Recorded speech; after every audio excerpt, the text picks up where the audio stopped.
With Americans voting across the country and Election Day 3 weeks from tomorrow, it is worth reminding there's more than the presidency at stake. Polls continue to show the Senate map tilting in favor of Democrats and Republicans struggling in many suburbs. So Democrats are trying to expand the battlefield to take advantage of changing demographics in some traditionally red districts. One example is southwest of Houston in the diverse county of Fort Bend, Texas, where what has been a long-time GOP stronghold, the state's 22nd congressional district, is now competitive. Andrew Schneider of Houston Public Media takes a look. Fort Bend County makes up the lion's share of Texas's 22nd congressional district. Since 2009, it's been represented by Pete Olson, who regularly won double-digit landslides. That is until 2018, when he eked out a 5-point win over this man. Randomly knocking on doors or calling. Sri Preston Kulkarni is a 14-year veteran of the Foreign Service. He's once again the Democratic nominee, but this time he's running for an open seat. Pete Olson is retiring, and most analysts rate Texas 22nd as a toss-up.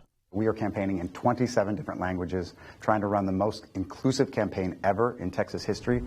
Kulkarni was born in 1978, 2 years after the last time Democrats carried Texas in a presidential election.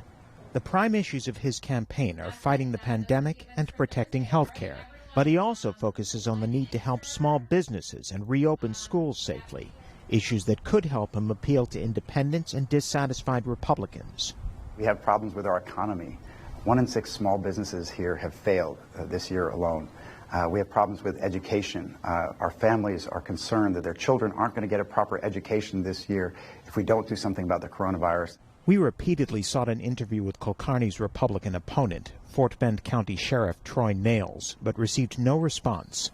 But we spoke with one of Nails' supporters, small business owner Ramana Reddy. A native of Hyderabad, India, Reddy is also planning to vote for President Trump. The Democratic Party, what I felt, and I still strongly feel about it, is they want to appease the minorities rather than create jobs and help the minorities to go up the ladder.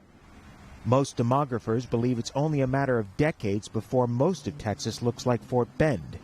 The question is how long before the state's politics follow.